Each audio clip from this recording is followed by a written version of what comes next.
Listo, amigo. Ujú. Listo. Ok, muchísimas gracias por la invitación.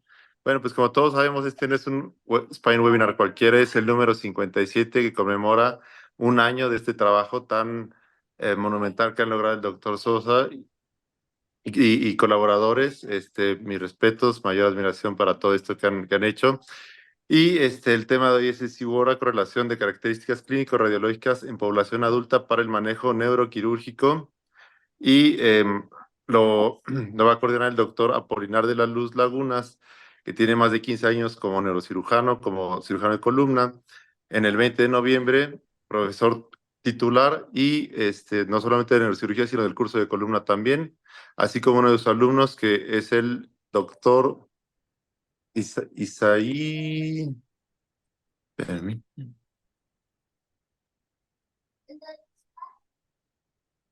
el doctor Isaí García López, R5 en neurocirugía. Ok, adelante. Hola, hola, buenas tardes, buenas noches. ¿Sí ¿Se escucha bien ahí? Se escucha muy bien, doctor. Ok, bueno, pues vamos a empezar con esta presentación. Pues antes que nada, igual un agradecimiento a todos pues todo el auditorio y especialmente pues también al doctor Apolinar de la Luz, que pues le mandamos de aquí un fuerte abrazo y pronta recuperación por uno de los problemas que ha tenido. Pero bueno, él nos estuvo pues asesorando en todo momento para esta presentación, entonces pues vamos a empezar. Esta presentación también la vamos a otorgar junto con el doctor Jorge Alejandre, que es R3 de neurocirugía y su servidor.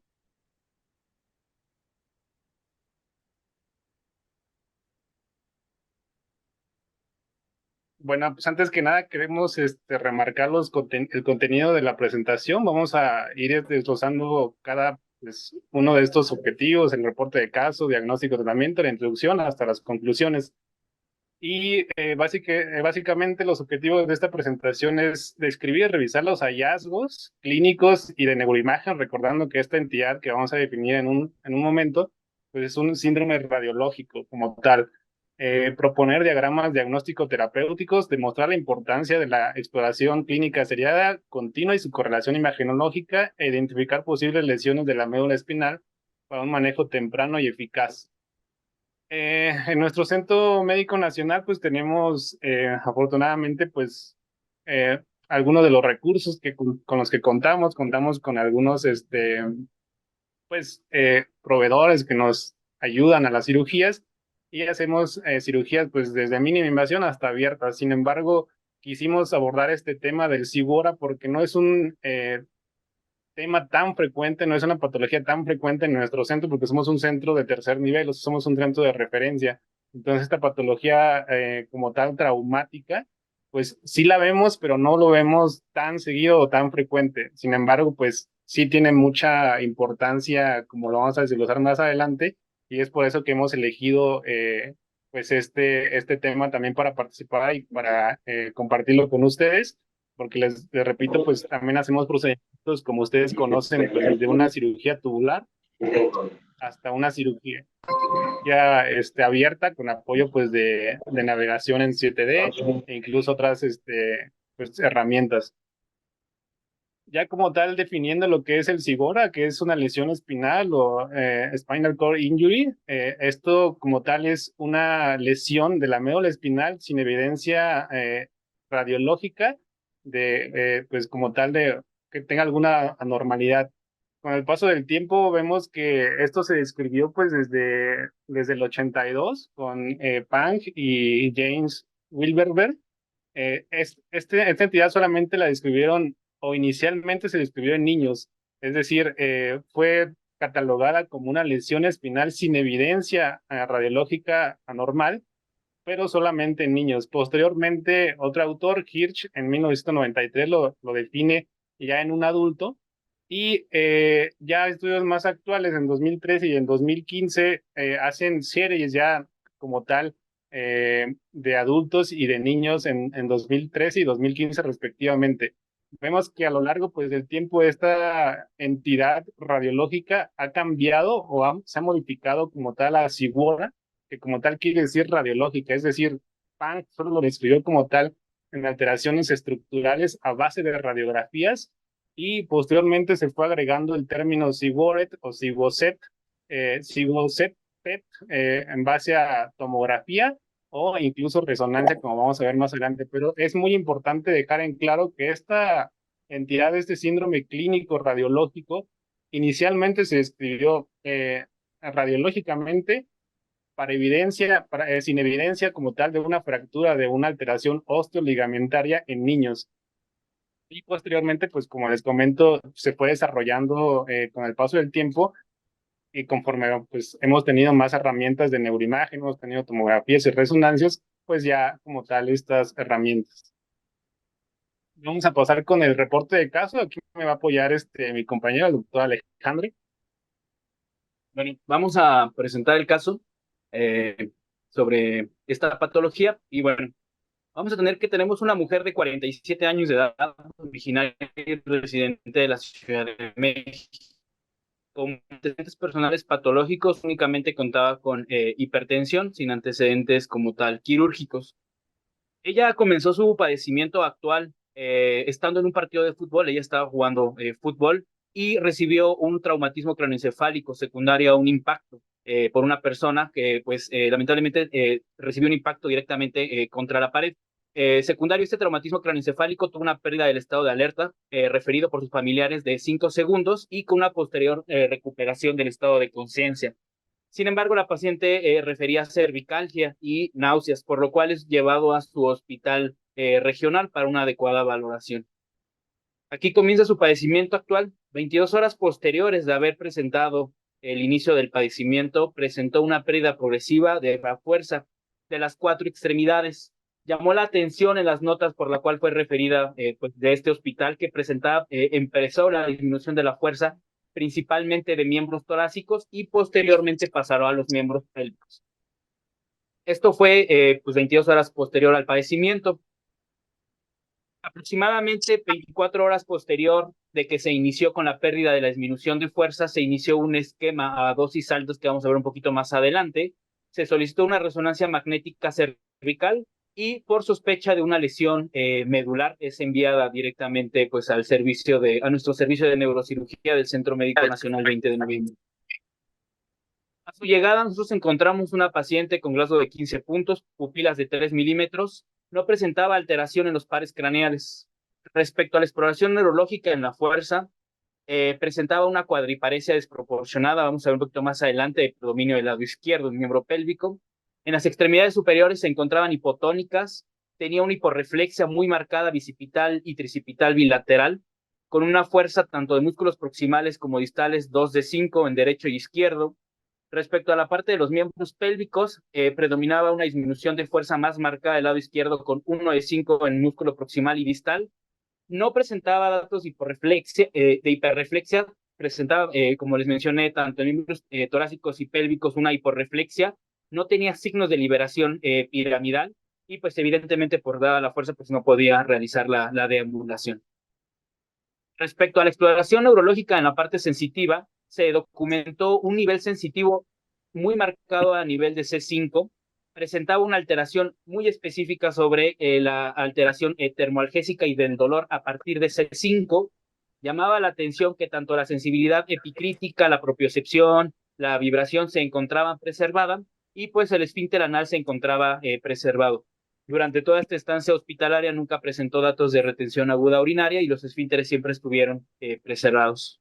Con todo esto, pues nosotros documentamos como diagnóstico sindromático un síndrome medular, dada que pues justamente al parecer por la clínica presentaba una preservación de los cordones posteriores, una alteración motora de las astas anteriores y un probable déficit principalmente de la vía espinotalámica lateral. Consideramos nosotros un síndrome medular anterior. Como tal, no cumplimos como tal un criterio de un síndrome de motoneurona superior. Vimos que no tenía la hiperreflexia o los signos de liberación piramidal. Dada la localización de C5, nosotros documentamos que el diagnóstico topográfico se encontraba a nivel cervical y pues evidentemente por el antecedente del traumatismo que tuvo unos días previos, pues evidentemente se sospechó de primera instancia en un traumatismo raquimedular. Todo esto, pues, en la exploración física nosotros englobamos a este traumatismo reactimedular con un ACAC. Vimos que es un síndrome medular incompleto. A nivel sensitivo, la fuerza estaba menos de 3, pero presentaba todavía preservación como tal de los esfínteres y, pues, evidentemente la fuerza se encontraba 2 y 1 del lado derecho y del lado izquierdo. Igual con un Frankel C.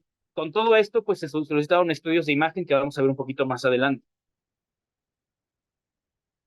Bueno, en cuanto a los estudios de neuroimagen, aquí obviamente lo que primero sospechamos nosotros en base al mecanismo del trauma o en la cinemática del trauma, pues inicialmente pedimos unas radiografías dinámicas. Vemos pues del lado izquierdo las radiografías tanto oblicuo lateral como izquierdo como derecho y en AP, y del lado derecho de la pantalla pues vemos como tal en flexión y en extensión.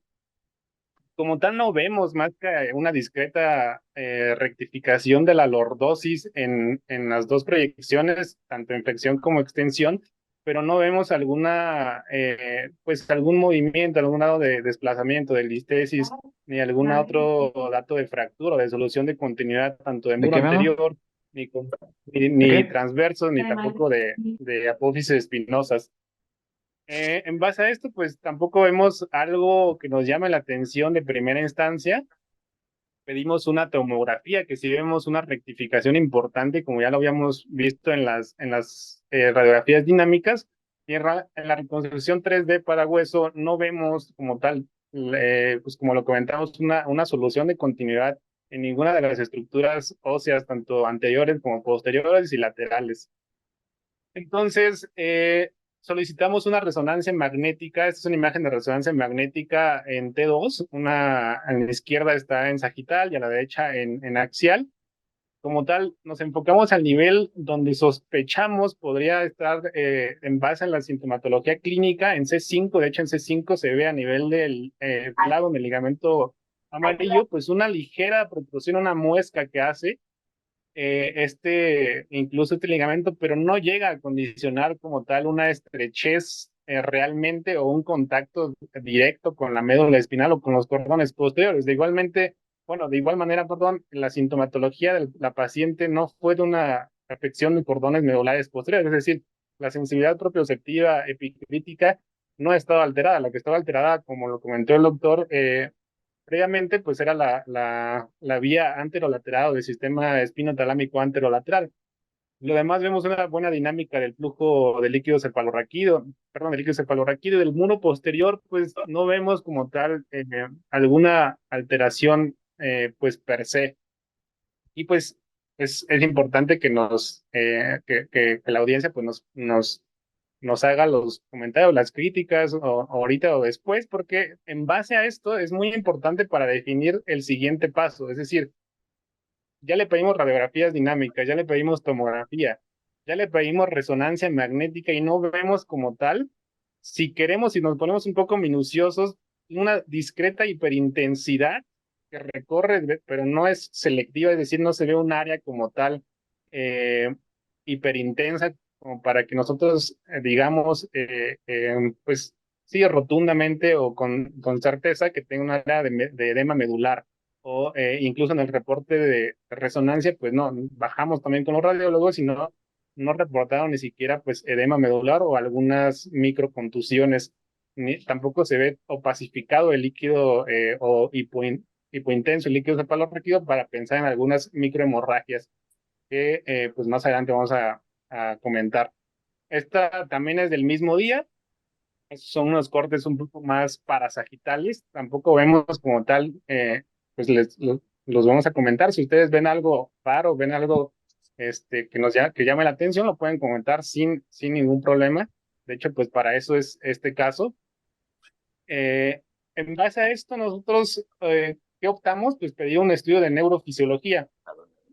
El estudio de neurofisiología en los potenciales evocados reportan un estudio de neuroconducción anormal con ausencia de respuestas F del lado izquierdo predominantemente, y la electromiografía que reportan también no reportan pues como tal, denervación de algún miotoma o de algún grupo muscular.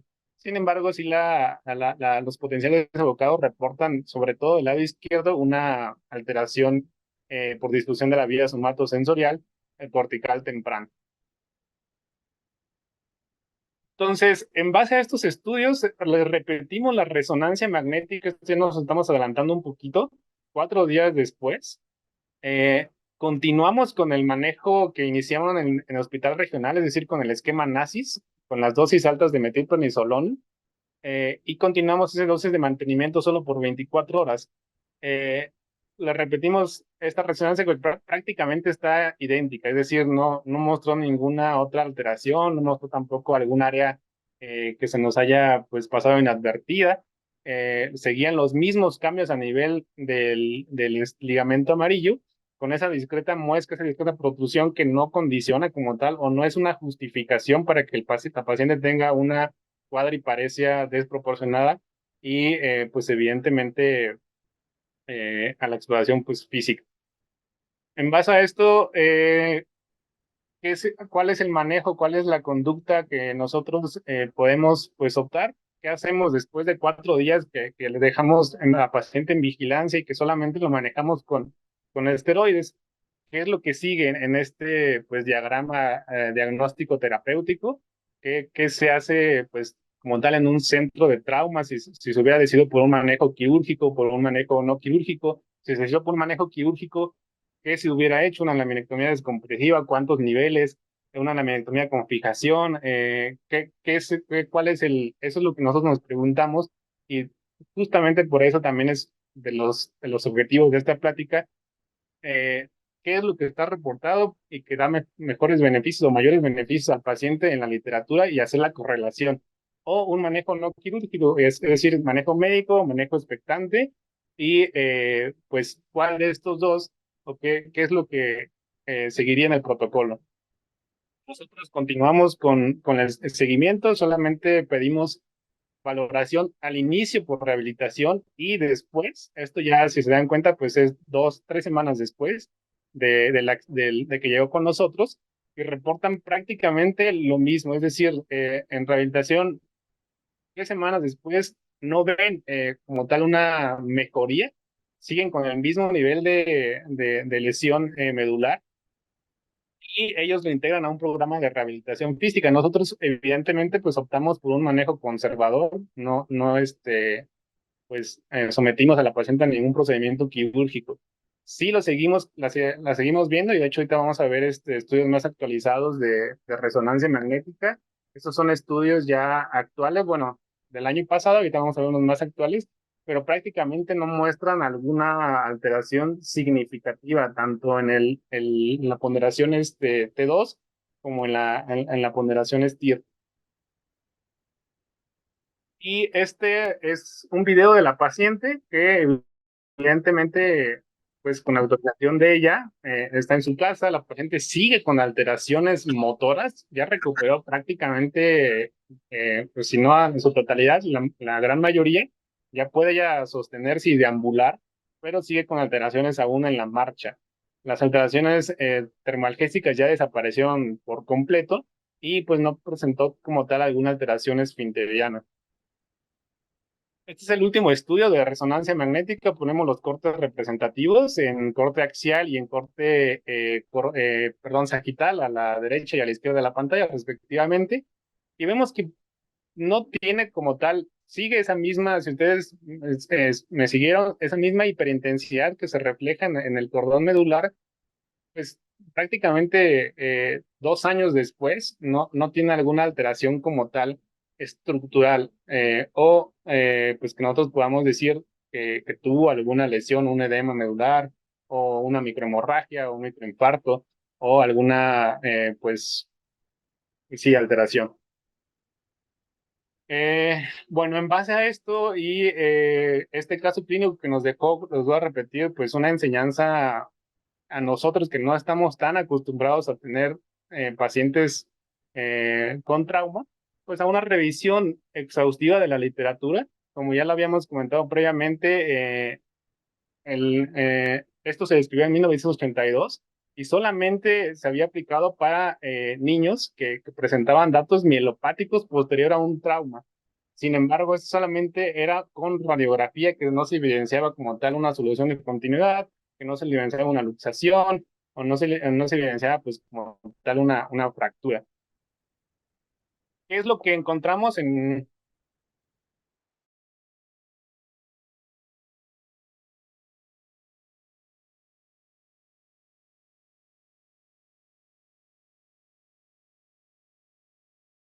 Chào, chào. Perdón, es que se reinició nuestra computadora. Tuvimos un pequeño problema aquí técnico, pero ya vamos a conectar en otra computadora. Disculpen. Sí, no te preocupes, Isaí. Si Pues tienes otro podemos micrófono. discutir el caso, ¿no, maestro Ávila, maestro Guzmán? Sí, vamos, en lo que lo reinicia, sí, sí, podríamos aprovechar.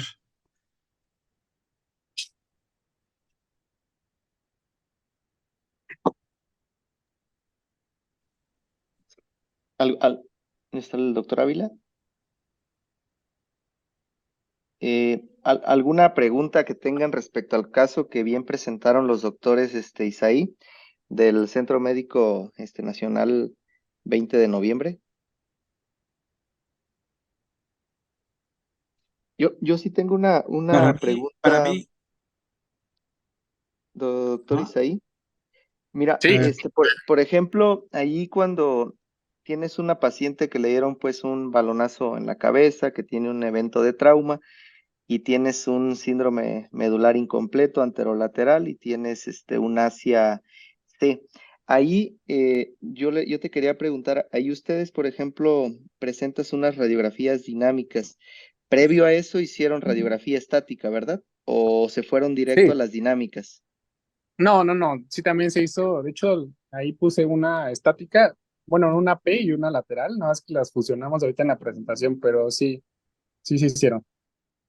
Ah, no, te comento, te pregunto porque si tienes, tú no sabes cómo esté la columna, ¿no? Entonces, Sí, claro. tienes un paciente con un evento de un traumatismo, entonces, y si tienes un déficit neurológico, el SIGUORA es un diagnóstico que el columnólogo, que el residente de ahora en adelante tenemos que tener en cuenta, pero es por descarte. Entonces, no sé qué opina el maestro Guzmán o algún otro del foro de hacer una radiografía dinámica en alguien que no sabes cómo está. Entonces, tener cuidado, creo yo, con esa parte, porque pues si está inestable o tienes una fractura fuerte ahí, tipo C, tipo cualquier B, y hacemos unas dinámicas, pues podemos llevarlo a un mayor déficit.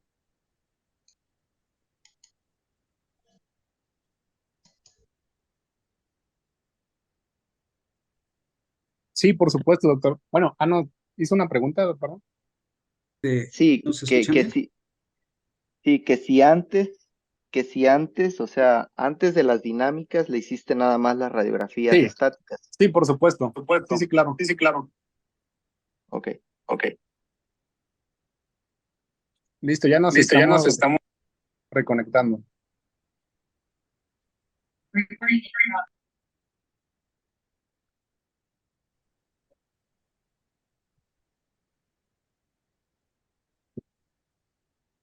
Ahí ya otra vez, perdón, ya volvimos a conectar nuestra computadora. ¿Ya se ve? Sí, ya se ve nada más, ajá, listo. Ah, perfecto. Sí, perdón, doctor. Sí, por supuesto que le hicimos las radiografías estáticas y también posterior a ello las dinámicas. De hecho, sí, justo como usted comentaba, pues no vamos a someter a un paciente pues que ya tuvo un trauma a mayor movilidad. Y justamente en ninguna de las secuencias, pues tanto en la estática como en la dinámica vimos alguna alteración. Este, bueno, en esta revisión lo que encontramos, lo dividió de hecho Wilberberg y Pang en dos grandes grupos, en lesiones osteoligamentarias, y esto conllevaba un daño neuronal diferente y las diferencias anatómicas y biomecánicas a diferentes edades. Él describió este síndrome en base a las edades, es decir, al nacimiento, que decía que los movimientos de hiperextensión o de flexión al momento pues de nacer, ya sabemos las maniobras ginecológicas que se tienen para pues dar ¿cómo se dice?, alumbramiento al producto, y de la infancia a los 16 años, de los 16 a los 45 y mayor a los 45. Básicamente porque en estas edades se encontró diferencias significativas en cuanto a la laxitud, es decir, en cuanto a la movilidad como tal de la columna vertebral. Y en cuanto a las diferencias anatómicas, evidentemente también encontró, pues aquí vamos a hablar un poquito más de las características osteoligamentarias degenerativas, es decir, a mayor edad, evidentemente menor laxitud y mayor cambios degenerativos en el constructo pues espinal. Como tal, hicimos una búsqueda amplia de este término. Como ya nos comentábamos, encontramos varios acrónimos de esta entidad y excluimos a la población pediátrica por este caso, evidentemente, que tuvimos nosotros. La población pediátrica la excluimos y encontramos muchos de los estudios que le hacían una evaluación como nosotros lo hicimos inicial a los 7 días y a los 6 meses. La mayoría de esos estudios utilizó también esta escala de Asia, de la Asociación Americana de Lesiones Espinales. Y bueno, ya como tal, en base a esta depuración de resultados, 34 estudios utilizaron el término de Cibora en la población adulta. El 100% fueron de etiología traumática. Y lo que se vio es, evidentemente, lo que pues pasó con nuestra paciente, un amplio espectro de disfunciones neurológicas, desde cordones anteriores, desde alteraciones sensitivas en cordones, o mejor dicho, anterolateral, y el grado de disfunción, como lo comentamos, pues también se evaluó con la escala de Asia. El manejo quirúrgico y no quirúrgico también era una pregunta muy frecuente y, de hecho, una revisión incluso de estos estudios, la recuperación neurológica, las secuelas y el pronóstico. Ahora, en esta correlación, ¿cuáles son las características anatómicas y biomecánicas? En las que ya comentábamos, sobre todo se enfocaban en la laxitud, es decir, en la movilidad, y ahorita vamos a ver en el diámetro del cordón medular. Comentaban que a partir de C2, C3, es donde el cordón medular tiene mayor grosor, es decir, ahí es donde confluyen más fibras o haces nerviosos y se va adelgazando hasta terminar aproximadamente pues en L1, L2, como conocemos en la población adulta. Es por eso que en la región cervical pues tenemos la mayoría de las entidades de Cibora reportadas en la literatura. En cuanto a la fisiopatología, el patrón más común que se encontró en estos estudios es la teoría del cable. Es decir, en niños, excluyendo la población pediátrica, pero tomando esa fisiopatología como analogía para la población adulta, en niños se va desgastando ese cable, es decir, esa protección de la médula espinal, que sería las vértebras desde el muro anterior hasta las apófisis espinosas, se va desgastando hasta que con un detonador, con un trauma, pues podemos tener una lesión axonal e incluso vascular. Hay dos teorías, una axonal y una vascular. Aquí como tal, por eso era muy importante analizar los estudios de resonancia que ponemos incluso en esta parte inferior izquierda. ¿Por qué? Porque muchas veces en la tomografía no se ve una alteración del hueso, pero sí se ve como tal un área de hiperintensidad ya con estudios de resonancia magnética. Es decir, este daño como tal a las fibras o a los cordones medulares, pues sí se ve más afectado con esta nueva técnica, y no es que se dañe como tal el constructo óseo, sino que estas condiciones preexistentes que vamos a analizar, la presencia de osteofitos, la presencia pues como tal de hipertrofia facetaria, la presencia de la disminución en la amplitud de los neuroforámenes, hacen más propenso, hacen más desgastado ese cable para que tenga una lesión axonal y no solamente una afección radicular o una afección a las raíces nerviosas que nos dé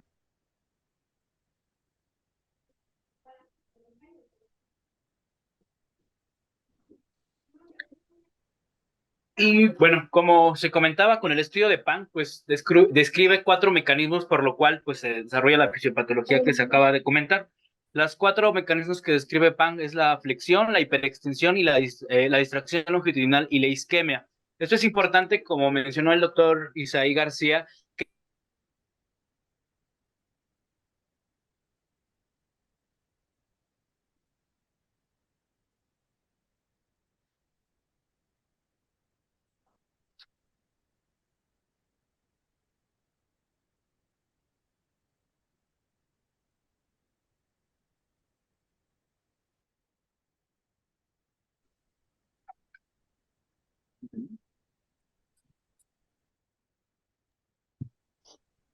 Creo que se les cortó otra vez, ¿verdad? Sí, sí, yo creo que debe ser su, no sé si tengan otros micrófonos Ah, listo. Ok. prendidos, pero sí se corta. ¿Me escuchan? Sí, Se ve- se ve- Sí, ¿no tienes otros micrófonos por ahí prendidos o que estás muy pegado ahí a la ¿Se computadora? escucha con doble? ¿Con eco? ya se escucha bien. Aquí ya te Ok. escuchas bien. Bueno, ¿se ve bien la pantalla? Sí, Ok, entonces estos mecanismos, como mencionaba el doctor Isaí, pues son diferentes tanto en niños como en adultos. Hablando de lo que mencionaba Pan, los factores como tal de riesgo en niños, generalmente, o este igual que se presenta en niños, principalmente mencionan que tiene un pico de incidencia a los 8 años, principalmente es en hombres, tienen un pronóstico más desfavorable entre la edad sea menor. Y una de las causas que se encontraron principalmente, o los factores de riesgo que presentan, o por qué se presenta esta edad, principalmente es pues por el peso de la cabeza a esta edad que tiene los pacientes que son mayor generalmente, la musculatura cervical débil y pues la elasticidad que presentan estos en esta edad los pacientes, por lo cual pues predispone a tener esta fisiopatología que se explicó previamente. Yo creo que esta es la diapositiva que consideramos que se debe tener muy en cuenta. Hablando como tal del Siguara en adultos, como vimos, o el Siguaret, que a veces lo refieren así como el Spinal Cord Injury, without alguna lesión imagenológica específica, su fisiopatología es totalmente diferente al de los niños. Generalmente los adultos, lo que vamos a ver, y es lo que también consideramos que por eso pusimos los estudios de imagen, es que generalmente los pacientes que presentan este síndrome van a tener antecedentes de alteraciones patológicas cervicales, principalmente antecedentes o por estudios de imágenes, datos de pues, desgaste degenerativo. Generalmente los pacientes que llegan a presentar este síndrome tienen antecedente de una espondilosis cervical, tienen antecedente de una instrumentación. Se alcanzan a observar en algunas ocasiones datos de hipertrofia del ligamento amarillo, como fue en el caso de nuestra paciente. Schneider agrega a esto un canal cervical estrecho. Esto pues menciona que presentar un canal cervical estrecho aumenta el riesgo de presentar este síndrome en adultos y como se mencionó, generalmente se presenta en la región cervical a partir de C3. Y como mencionamos en diapositivas previas, esto tiene que ver tanto por el diámetro de la médula como la disminución del canal raquídeo espinal cervical que presentan, que es algo muy importante por el cual se llega a ver estas lesiones a partir de C3 o este tipo de síndromes a partir de C3. Como se mencionó, pues es un espectro, puede presentar en los pacientes, en los adultos, desde parestesias únicamente hasta una cuadriplegia. Y generalmente el déficit neurológico, vamos a ver, y es algo que también presentó la paciente, generalmente es más grave en extremidades superiores que en inferiores. En el caso de nuestra paciente, pues vimos que empezó en extremidades superiores y posteriormente pasó a las extremidades inferiores. El déficit neurológico puede empezar a los minutos de haber presentado el traumatismo o puede pasar hasta 48 horas más en un 50% de las ocasiones y pues es importante tenerlo en cuenta. Respecto a la parte y clínica, como se mencionó, generalmente el Sigüara se describió solo en estudios de radiografía. Sin embargo, pues con la tomografía y la resonancia se ha ido ampliando este esquema. Ya con la resonancia magnética, pues evidentemente se descartados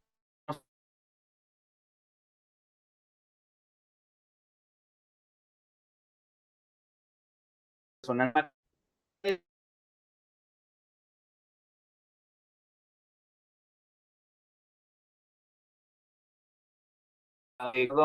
sin ninguna alteración neuroimagenológica que se alcanza a observar en la resonancia magnética.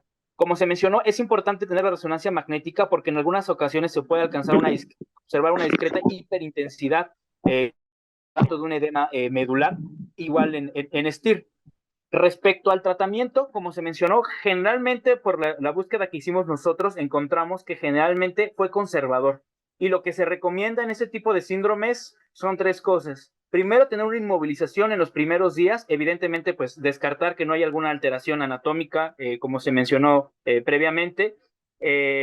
Y posteriormente queda mucho en duda el uso de altas dosis de esteroides o cuándo utilizar el uso de dosis altas de esteroides, igual como cualquier lesión medular que se llega a tener.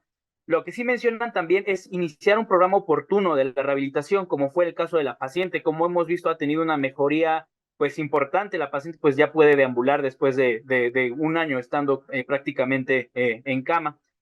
Como vemos, el espectro del Sigüora en adultos cambia mucho y vamos a ver que esto pues tiene que ver tanto por el diámetro del canal cervical que presenta, la edad en la que se presenta y justamente cómo es que debuta o cómo es que se presenta este síndrome. Generalmente entre más grave, pues peor pronóstico tiene. Respecto a los, digamos, indicaciones quirúrgicas en un Sigüara, es muy difícil. Se tiene que individualizar cada caso que se presente en el paciente y vamos a ver que generalmente algunas de las cosas que pues los artículos documentaban que se podría sospechar o que se podría dar como un punto a favor para realizar un procedimiento quirúrgico, pues eran tres. Que la paciente presentara datos de inestabilidad, que se viera una compresión clara a nivel, de la médula en algún nivel, o que exista alguna lesión de ligamentos y que pues evidentemente el déficit neurológico fuera progresando. En el caso de nuestra paciente, pues vimos que sí presentó una cuadriparesia muy marcada hasta 1 de 5 en su momento, pero conforme fueron pasando las semanas y los meses, vimos que fue teniendo una mejoría, ¿no? Y justamente llamó la atención en nuestro caso que la resonancia magnética pues mostraba una discreta hipertrofia del ligamento amarillo justamente a nivel de C5, y eso es una de las características. Los pacientes con Sigüara que se presentan en adultos presentan como tal el nivel sensitivo en el lugar donde se alcanza a ver datos de degeneración cervical, y esto pues apoya la teoría que generalmente el Sigüara en adultos se presenta en pacientes que ya tienen antecedente de patología cervical degenerativa y pues que por algún tipo de un trigger o algún tipo de antecedente pues traumático pues presentan este síndrome, ¿no? Entonces, pero como tal, si nos ponemos a hacer objetivos, pues esta hipertrofia del ligamento pues no observaba como tal que hiciera una compresión directa a la médula, por lo cual pues nosotros decidimos en optar por un tratamiento conservador. Ya por último, ya para terminar, pues justamente se recomienda como tal el uso de esteroides. Recordaremos pues la guía de la OSPAIN del 2017 que salió para utilizar pues dosis altas de metilprednisolona y este esquema NACIS 2 y el nuevo esquema con NACIS 3. Generalmente queda mucho en boga el uso de esteroides.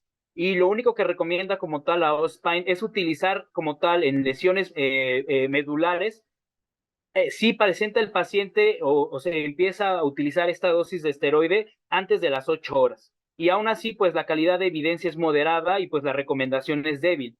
Pero pues digamos, alguna de las pocas evidencias estadísticamente significativas que se alcanzan a observar es en menos de las 8 horas. Bueno, y ya para concluir, pues como les comentábamos desde el inicio, este es un caso que a nosotros, pues como tal, como centro de tercer nivel, nos dejó muchas enseñanzas. Aquí nosotros también hicimos una revisión, pues, detallada de esta entidad y tenemos que hacer una exploración neurológica completa en un paciente con sospecha, aún así ya se ha referido con el diagnóstico, con la sospecha de una lesión medular, tener presente una adecuada correlación con estudios de imagen, es decir, un estudio de imagen normal no va a descartar una alteración. De eso también se trata a nosotros como residentes, como fellows o incluso pues ya neurocirujanos jóvenes, pues tratar de correlacionar siempre y no descartar una lesión medular solamente con uno o con dos estudios de imagen. Tener presente un abordaje, un diagrama diagnóstico terapéutico conociendo el padecimiento actual los estudios clínicos y paraclínicos.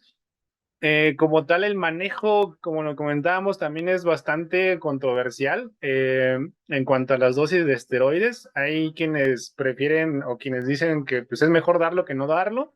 Sin embargo, una evidencia así contundente, incluso pues actualmente no tiene una evidencia contundente un manejo con dosis altas de esteroides, con metilprednisolona. Y tenemos que conservar un poco la calma en este tipo de entidades o cuando sostenemos este tipo de entidad, porque si es una entidad todavía presente, es decir, si hay todavía, pues en este caso, aquí igual pues nos gustaría escuchar, vemos que se conectó alguno de los fellows que estuvo aquí con nosotros, el doctor Iván Sámano y el doctor Gilfredo González, que estuvieron aquí, que salieron del 20 de noviembre y que conocieron también este caso. Nos gustaría pues escuchar ahí también su experiencia y bueno, también a los moderadores y gracias por pues esta invitación. Es importante comentar nada más el seguimiento con estudios seriados en este tipo pues de entidades. Pues este es nuestro centro médico, muchas gracias. En nombre pues, también de todo el módulo de columna.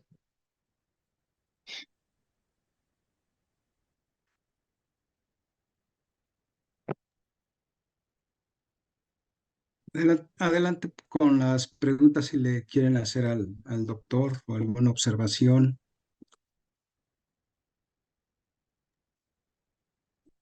Hola, buenas noches. Sí, adelante, doctor. Gracias. Pues muchas felicidades, Isaí. Muy, muy bien explicado el caso. Esta es una etiología que tenemos que tomar en cuenta. Muchas veces el diagnóstico puede pasar desapercibido y lo dejamos solamente como un síndrome medular incompleto y no tenemos una etiología bien definida. Creo que parte de la importancia de esto es identificarlo. Tengo entendido que también hay una escala pronóstica de acuerdo a si encontraste o no alteraciones de hiperintensidad en médula respecto al pronóstico, que el mejor pronóstico es en aquel paciente que tienes presencia de esfínteres, bueno, control de tono de esfínteres y que no encuentras ningún tipo de hiperintensidad o dato sugestivo de mielopatía. Tienen un pronóstico un poco más favorable. También algo que recuerdo que podemos tomar en cuenta es lo que mencionaste de la inmovilización, ¿no? Inclusive hasta 3 meses, aunque no tengas datos sugestivos de inestabilidad, ya que ha habido casos que reportan que se agrava los síntomas asociados a movimiento o a no tener protección en este segmento. Pero pues bueno, todo es controversial, no hay evidencia definitiva y pues eso, felicidades por el caso. ¿Algún otro comentario Bueno, ¿me escuchan? para, para Sí, doctor, adelante. ¿Qué tal? Buenas noches. Yo soy el doctor Gilfredo González. Este, soy ¿De dónde compañero eres, doctor? Perdón. Gilfredo González. ¿También del 20 de noviembre? También Casualidad, del soy 20 de noviembre, sí. del doctor Iván Sámano. Fui egresado del 20 de noviembre y estuve en el caso, ¿no? Lo primero que Sí, quería doctor, comentarles adelante. es que nosotros, como lo primero que dice Isaí es importantísimo, nosotros somos un centro de referencia. Y esta patología es traumática y si no la conoces, pues no la sabes tratar. Cuando llega el caso, evidentemente hicimos rayos X estática, no se veía nada, después hicimos las dinámicas, no se veía nada, hicimos la tomografía. Muchas veces cuando vamos a ejercer, dependiendo del sitio, no vamos a contar con una resonancia, no vamos a contar con una electromiografía, unos potenciales evocados. Nosotros sí lo tuvimos e inclusive, y es lo llamativo del caso, no veíamos ninguna alteración. Acuérdense el término, es una injuria medular sin hallazgos radiológicos, sin hallazgos en rayos X ni en tomografía. Por lo tanto, pudimos hacer el diagnóstico y pudimos tratar la paciente con un tratamiento conservador. Consiste en inmovilizar, aplicar esteroides, que es controversial. En lo particular y en lo personal, si a mí me pasara, por favor, colóquenme el esquema NACI 2, no tengo ningún problema. Y sobre todo mantener la calma. Cuando llegan estos pacientes a la emergencia, donde yo, por ejemplo, yo me gradué en Venezuela, siempre nos decían los familiares, doctor, ¿lo van a operar? Doctor, ¿y cuándo lo van a operar? Doctor, ¿por qué no lo están operando? Y se armaba ese problema. Aquí lo que hay que tener paciencia porque generalmente la tendencia es hacia la mejoría. Esta patología se ve mucho en niños por la hiperlaxitud de la columna cervical, como lo mencionaba Jorge, la desproporción cabeza-cuerpo, la no osificación completa de la médula, la laxitud ligamentaria y el poco desarrollo muscular. Es una tracción, es como cuando ocurre una lesión axonal difusa cerebral. Es una tracción que hay medular y sobre todo patológicamente se ven microsangrados y edemas alrededor del canal ependimario. Cuando son graves, es como dice Sámano, es donde tú ya con una resonancia ya ves un edema medular importante, inclusive puedes ver hematomas intraparenquimatosos medulares. Sin embargo, a veces no tienes los estudios para hacer eso y allí es donde puedes optar por un tratamiento quirúrgico. Pero generalmente estos pacientes evolucionan hacia la mejoría sin tratamiento quirúrgico, con un tratamiento conservador.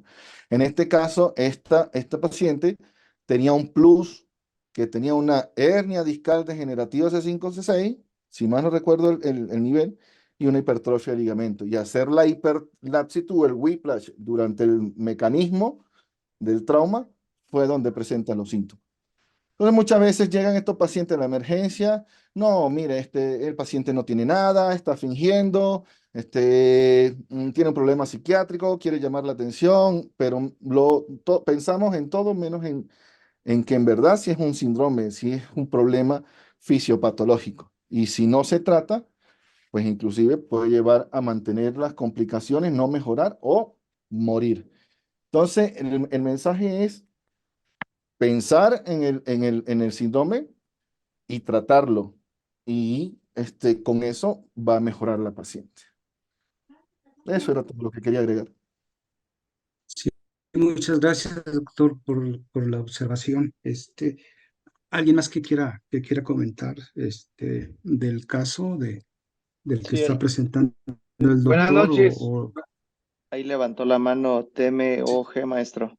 al Adelante. doctor Gil Ortiz, doctor Gil Ortiz. ¿De dónde nos visitas? Pues soy el profesor de los muchachos que acaban de presentar el caso y de los que acaban de participar, del doctor Sámano, del doctor Gilfredo. Sí, Estoy a doctor, cargo del bienvenido. curso de alta especialidad ahí en el 20 de noviembre. Y bueno, yo creo que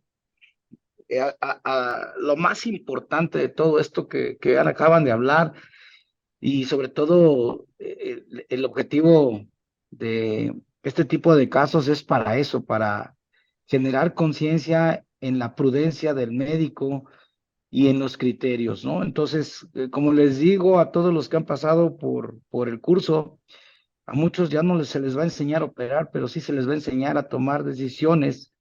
Y estas decisiones no son las correctas o las justas, que esas se pueden tomar fácilmente, sino las sabias.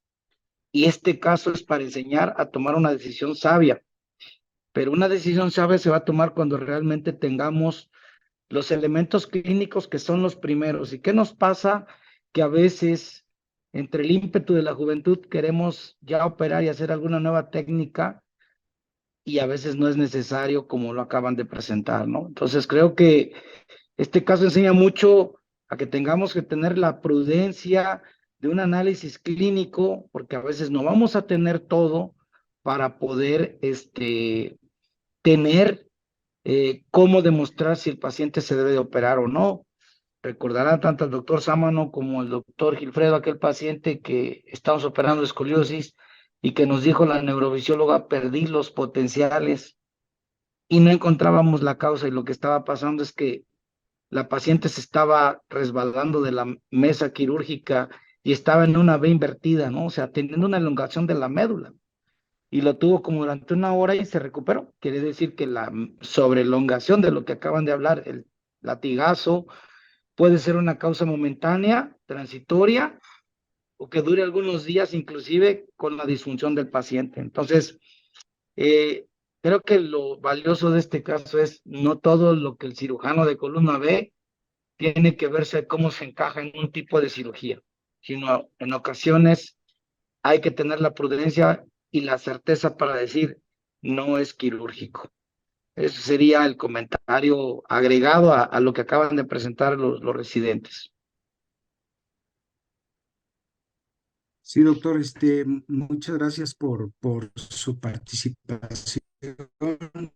Gracias a ustedes como fellow de cirugía de columna y pues sí, el Centro Médico Nacional 20 de Noviembre es una institución de referencia nivel, a nivel nacional y creo que hemos tenido la oportunidad de conocer a algunos de ustedes en los congresos y sobre todo en trabajos libres que se presentan en AMSICO y la verdad es que ahora sí, como dicen, llevan buen empuje para todo esto, lo académico.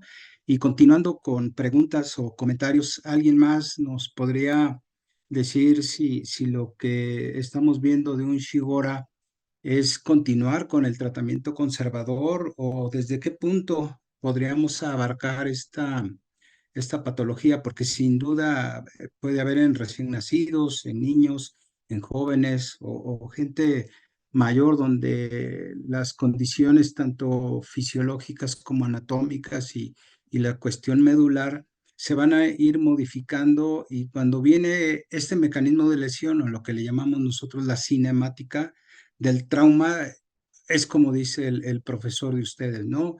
Hay que hacer una muy buena clínica porque el Shigora puede venir con sintomatología como un síndrome de cordón central, como un Brown Sequard o como un síndrome medular incompleto. Y aquí es donde es la pericia del cirujano especializado en columna y determinar si realmente es puramente un Shigora o viene combinado y si realmente el estudio dinámico, como lo estaba presentando el doctor y hizo una muy buena observación el doctor Sosa, es un parámetro que tenemos que considerar el estudio dinámico de la columna y pasarnos al ATA. Es la pregunta que a nosotros como gente que nos dedicamos a la columna, sí es muy importante, ¿no? Uno, la clínica, como ya lo decía el titular del 20 de noviembre, el doctor, y la otra es si las guías o el manejo después de la clínica es necesario esos estudios para poder saber si no tiene algún complejo ligamentario, porque si es un Shigora o que trae un problema de la vía de tractos espinales y le hacemos el estudio dinámico, se nos va a deteriorar más este tipo de pacientes, porque no es común ver un Shigora cada semana o cada mes, son patologías que quizá lo veamos una vez al año o no lo tengamos, ¿no? Entonces, ¿hay alguien que nos quiera hacer algo o algún comentario al respecto? Otro que diga yo.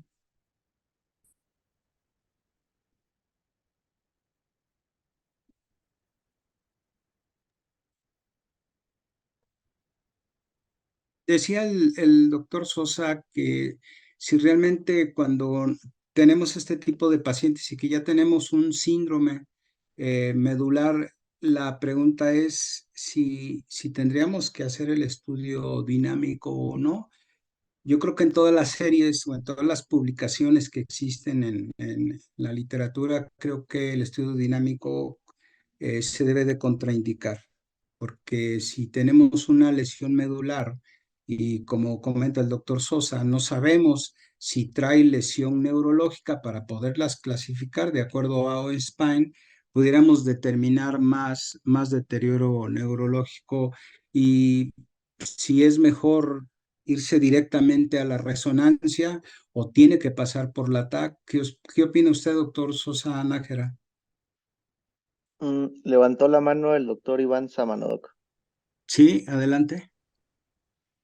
Perdón, doctor. Esperaba opinar al doctor Sosa para después también preguntar algo que sea controversial respecto a lo de manejo de esteroides, con toda la evidencia que presentaron los doctores.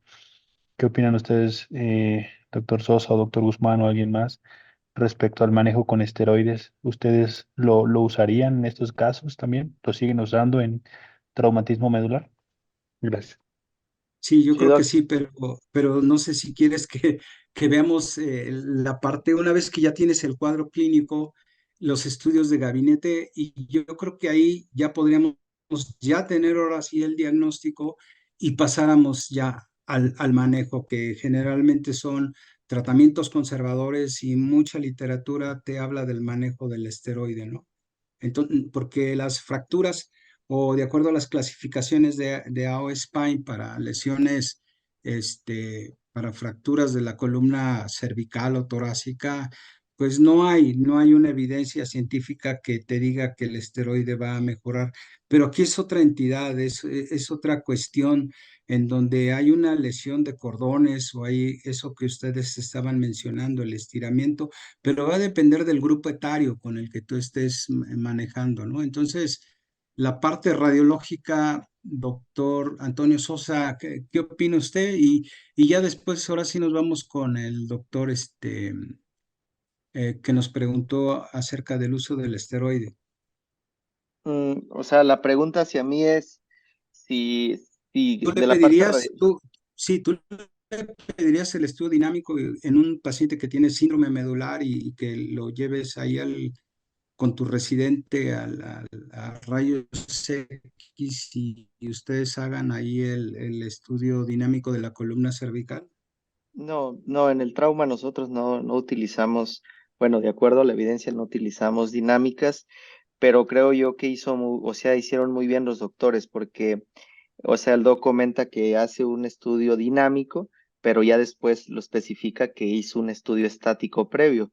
La realidad es de que nosotros clasificamos con tomografía o spine y con resonancia magnética. Obviamente las radiografías son de suma importancia. Yo lo que les quería comentar es que en primera instancia, los doctores que estamos aquí jóvenes, residentes, no vayan a ir a hacerle una dinámica a un paciente que no saben, que traen lesión medular y no saben, y una dinámica, pues no, todos lo sabemos que no. Pero ya teniendo evidencia de que no tiene una inestabilidad en las radiografías estáticas, en la tomografía, si gustan hacerlo, la realidad es que pues no nos va a ofrecer más, pero sí se podría realizar, pero una vez determinado de que no hay otro tipo de fractura, una inestabilidad, etcétera. Esa es una, especificando, pues, pero el doctor Isaí lo especifica muy bien posteriormente de que no, que primero se hace la estática, ¿no? Y en el tema de los esteroides, leemos y hay que tener mucho cuidado en leer artículos, siempre leemos el abstract y en la conclusión. Hay que leer bien luego en ocasiones. La realidad es de que esto es muy cuestionado, dice el doctor hace un momento. Si en mí utilícenlo, por favor. Es lo que comenta el doc. Un edema por trauma, lo sabemos, un edema por trauma tiene todos los edemas. Tiene edema, se rige por el edema citotóxico, se rige por en menor medida el edema vasogénico, el osmótico, todo esto ya lo sabemos y es por ende que el esteroide en el trauma no funciona como quisiéramos que funcionara. Uno llega y está el paciente y quiere brindarle algo y le deja dosis esteroide. Va el NACIS 3 y no tienen evidencia todavía alta y eso está bien especificado. El AO Spine en su artículo también comenta en sus tablas de que realmente no tuvieron un beneficio más allá los pacientes y concluyen que se puede utilizar, pero sin una evidencia alta, respondiéndole al maestro Iván Sámano, eh, no hay una evidencia científica alta y la otra, recordemos que una de las teorías del Sigüora, como dicen ustedes, por hiperlaxitud, estiramiento axonal, nos puede dar como si fuera una lesión axonal difusa, como acá a nivel del cerebro, pero a nivel de la médula. Y la lesión axonal difusa no se trata con esteroides. La realidad es de que si El nos, maestro, ujú. si nos ponemos en una balanza, algunos se irán por el esteroide, algunos no se irán por el esteroide. La realidad es de que es muy controversial en el 2024 todavía. El maestro del Centro Médico Nacional 20 de noviembre quiere hacer un comentario y después hay uno que es usuario de Zoom, también alzó la mano y que, para sus comentarios. Adelante, profesor. Bueno, lo que ya se comentó sobre, parece que hay un sonido de más, pero paciente que tiene trauma raquimedular, y lo voy a comentar porque yo vivo dos realidades de México, una donde tengo los lujos de lunes a viernes en el Centro Médico Nacional 20 de noviembre y otro donde trabajo los fines de semana en un hospital de segundo nivel donde no hay prácticamente nada. Paciente y los accidentes en moto están a la orden del día, con lesiones medulares o craneales. Pues lo primero es que lo que tenemos a la mano es radiografía, no hay otra cosa. Y lo primero que hay que hacer es inmovilizar el cuello, hacer radiografía y hacer un muy buen análisis de esa radiografía para saber si puede irse a las dinámicas o no. En el caso de que fuera una sospecha de una lesión en la vértebra cervical, llámese el nivel que sea, pues no tiene caso llevarla a la dinámica, hay que llevarlo a una resonancia. Desafortunadamente en los hospitales de segundo nivel donde existe mucho trauma, llega mucho trauma, pues los hospitales no cuentan con resonancia y hay que apurar porque las horas son muy importantes, ¿no? Y en muchas ocasiones, pues la clínica y la cinemática nos hablan de que el paciente pues se tiene que operar y descomprimir lo antes posible, pero ya no tendría caso buscar la manera de hacerle dinámicas. Si la cinemática nos los dice y la clínica no nos los dice y vemos una radiografía con una sospecha de fractura, hay que ahorrar pasos y hay que llevarlo directo a la resonancia para ganar tiempo. Ese sería el primer comentario, ¿no? Como parte de lo que uno va aprendiendo en cómo va uno a proceder independientemente de las guías, porque la situación es diferente. Dos, en los esteroides, pues sí, existe una controversia y podríamos decir que la balanza se inclina a que no dan una evidencia suficiente para usarlos. Alguien dijo, pues a mí me los ponen y yo diría, me los ponen por favor, pero que mi glucosa esté abajo de 150 y por favor autorizo que me los apliquen porque no me van a hacer daño si tengo una glucosa menor, pero si la tengo mayor sí me pueden dar un problema adverso severo y entonces es lo que tratan de hacer las guías y la controversia está en, pues haz una evaluación si tu paciente tiene las condiciones para recibir esteroides y que no le dé un efecto secundario por los esteroides. Creo que mientras no existe la evidencia tan clara, bueno, pues cada profesional de la salud podrá decidir y justificar por qué los utilizó. Muy bien, doctor, muchas gracias por su aportación y tenemos al usuario de Zoom. Doctor, adelante. Sí, disculpen, nuevamente, el doctor Oscar Martínez, no me he podido registrar ahorita para que me identifiquen. Bienvenido, Este, Oscar, desde Monterrey. sí, claro. Bueno, pues quiero felicitar al que expuso la presentación, muy buen caso para hacer muchos, pero muchos comentarios. Bueno, como ustedes saben, yo estoy muy adherido al grupo de OSPINE. De hecho, fui parte del chair aquí en México por unos 3 años y he tenido mucha comunicación directa con gente experta en el mundo que tienen que estudian estas cosas de una lesión medular aguda, como uno de ellos, el doctor Michael Feeling, que está en Canadá. De hecho, han creado un instituto que se llama Praxis y hemos tenido mucha información acerca de las guías más actualizadas con respecto a esto, de lo que es cómo tratar a ese tipo de pacientes con una historia traumática, una lesión medular. Y bueno, pues todavía que no tenemos evidencia, pero el manejo de la médula espinal es prioritario con o sin imágenes que sugieran dónde está la lesión. Y de ese punto han hecho guías ya muy específicas y este 5 de mayo van a hacer un webinar para todos aquellos que están en el grupo Spine, por ahí los que estén inscritos, es libre, y vamos a obtener información de todos los expertos con referente a ese tema.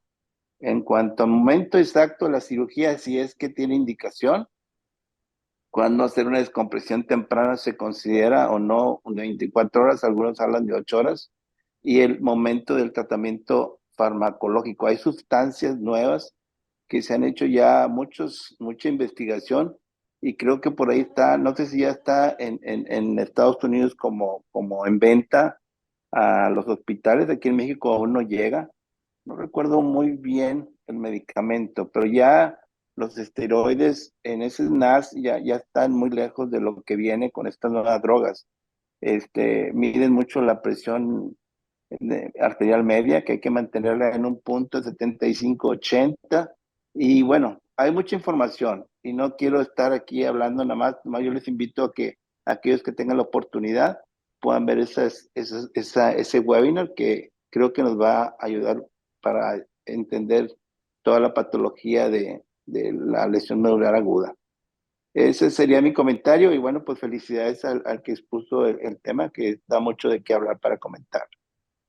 Gracias, doctor Guzmán, gracias, doctor Sosa, por todo el énfasis que han puesto ustedes, el entusiasmo a este tipo de webinars, que ya se cumplió un año y felicidades por eso. Pues muchas gracias también a ti, Oscar Martínez. Yo creo que todos tus comentarios, con toda la experiencia que has tenido en el manejo de la patología de columna y hasta donde has llegado, ha sido algo que para nosotros como Spine Webinar, pues para nosotros es un placer tenerte aquí. Espero que estés todo el tiempo que sea posible para precisamente debatir estos temas tan interesantes y como hay gente joven o fellowship, y también cirujanos jóvenes, tener el objetivo, ¿no? El target de podernos ubicar y determinar si este tipo de pacientes, realmente el manejo conservador puede ser uno de los mejores resultados más confiables en el manejo del Shigora. ¿Algún otro que quiera hacer algún comentario?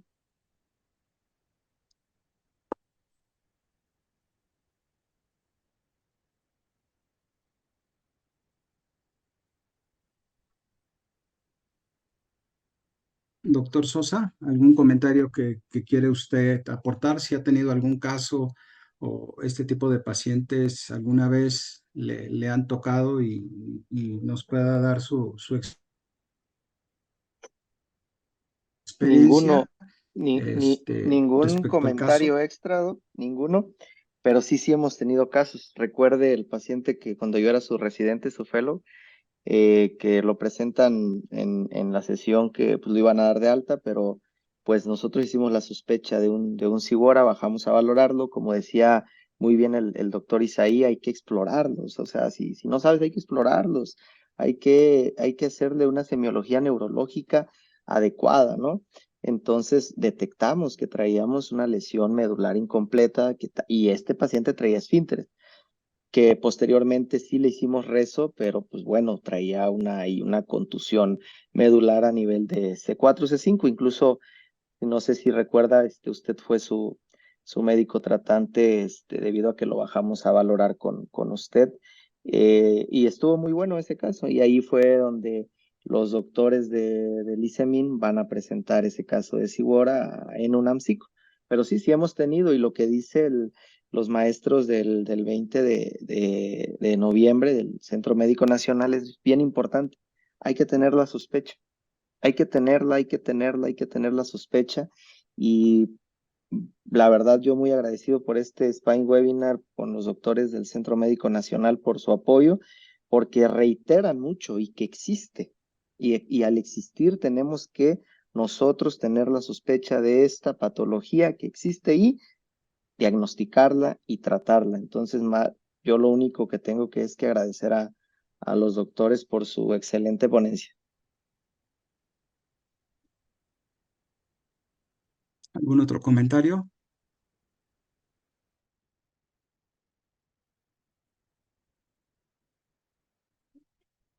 Pues no sé si tenemos ya por terminado, doctor Sosa. Yo lo último que quiero decir, pues es agradecerle al Centro Médico Nacional 20 de noviembre del Servicio de Cirugía de Columna que realmente las guías o el manejo de este tipo de pacientes creo que lo llevaron de una manera, como yo siempre lo he dicho, ¿no? Objetiva, sistematizada, que tengan el expertise en este tipo de pacientes y que junto con los residentes y revisando la bibliografía, creo que podemos hacer muchas cosas por estos pacientes, ¿no? Entonces, el cuadro clínico, la cinemática del trauma, los estudios radiográficos, incluyendo pues que es el gold estándar, la resonancia.